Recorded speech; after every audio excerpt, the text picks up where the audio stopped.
Parenthood is one of the few institutions treated as sacred by default. Across cultures, religions, political systems, it is praised as a moral good, a rite of passage, a mark of maturity, a badge of virtue. Parents are applauded for their sacrifice. Their resilience is romanticized, and their choices are shielded from scrutiny. But when we strip away the sentimentality, an uncomfortable truth emerges. Most people do not have children for the child's sake. They do it for themselves. Not out of compassion for a hypothetical future person, but to satisfy emotional needs that already exist. To feel needed, to feel significant, to feel less alone, to leave something behind. Parenthood is framed as love, but in practice, it often functions as self-extension, and society stands and claps.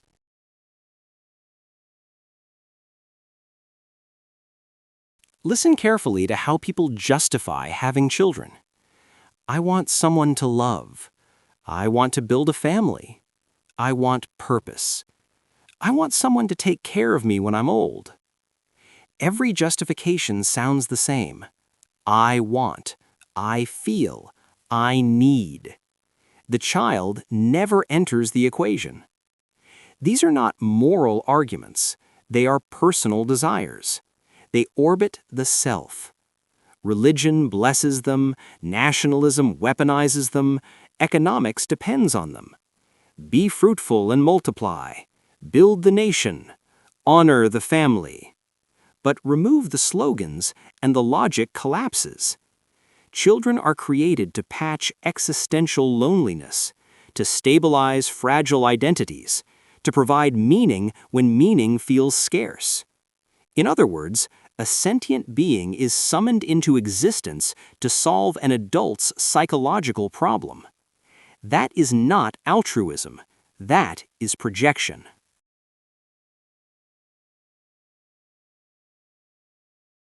One of the most common defenses is this: I'll be a good parent. But that statement dodges the real question. Being a good parent only matters after the decision has already been made, after a life has already been imposed. It does not justify the act itself. A kind master does not justify slavery. A gentle captor does not justify captivity.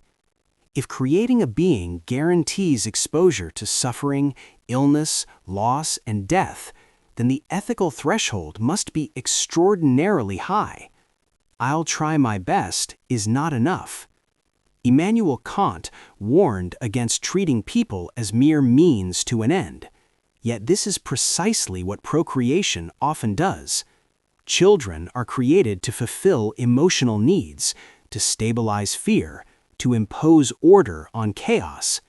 And when the possibility of resentment arises, when a child might one day say, "I didn't want this," the response is rarely reflection. Instead, the child is blamed. You're ungrateful. After all I did for you, you don't appreciate the sacrifices I made. The question is shut down. The discomfort is redirected. The parent's choice is defended by guilt.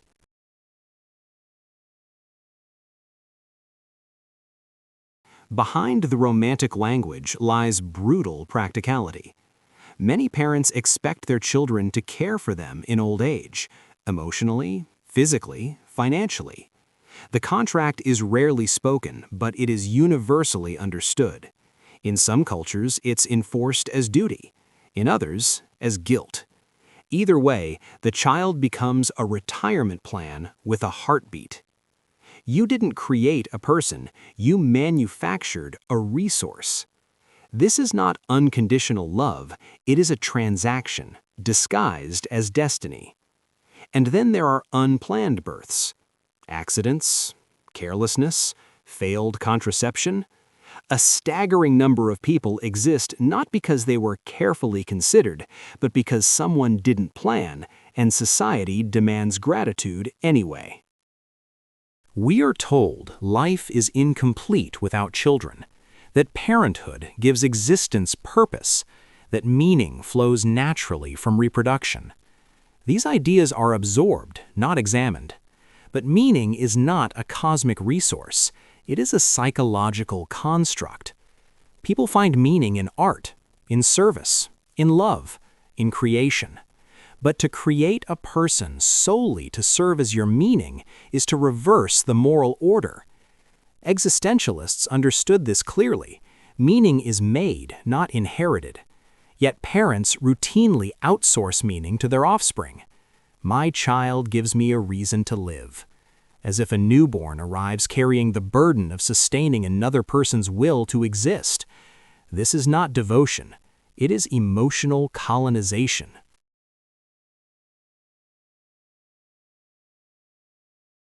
Parents often believe that if they raise a child well, they are owed something in return. Loyalty, care, gratitude. But this assumes a contract that was never signed.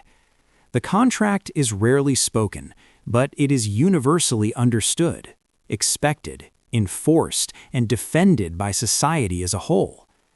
The child did not request life, did not ask for food or shelter, did not consent to the risks of existence. Parents created the need for care by creating the child. Care given to a child is not generosity, it is bare minimum obligation. Parents are legally and morally required to feed, protect, and raise the life they created. Feeding your child isn't heroism. Protecting your child isn't sainthood. It's what basic responsibility demands. Saying, "You owe me because I took care of you," is not love. It is emotional blackmail. This is how children are trapped into lifelong guilt, servitude, and obligation. If someone pushes a stranger into a river and then rescues them, we do not praise them as a hero. Lighting a fire and being praised for holding water is not virtue. Yet parents are celebrated for sustaining lives they themselves imposed. This logic collapses everywhere else. Only here is it sacred.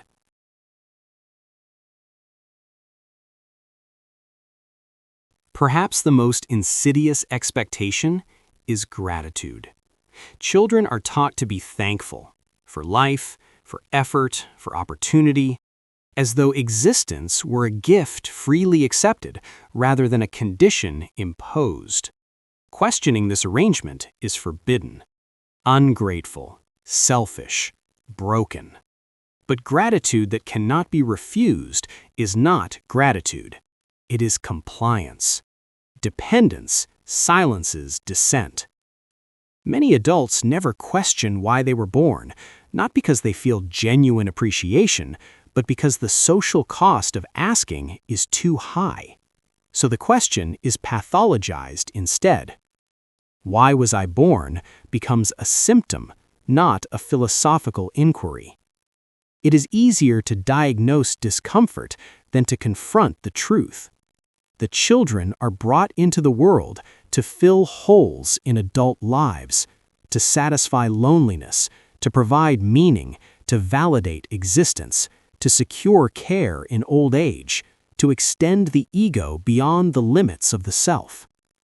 That parenthood is less about the child and more about the parent, less about love and more about control, less about creation and more about convenience. And society pretends this is noble. We clap, we canonize, we call it selflessness, when in reality, it is projection. It is emotional colonization. There is no inherent virtue in reproduction, no moral glory in raising a child you chose to create. Yet society sanctifies parents. Why? Because reproduction is structurally necessary. Economies need workers. Nations need citizens. Traditions need continuity. Reverence for parenthood is not just emotional, it is propaganda. People are celebrated for solving problems they themselves created. We do not build statues for those who clean up after their own decisions. And yet parenthood is mythologized as sacrifice. Control is reframed as care. And obligation is mistaken for love. This is not morality. It is ritualized distortion.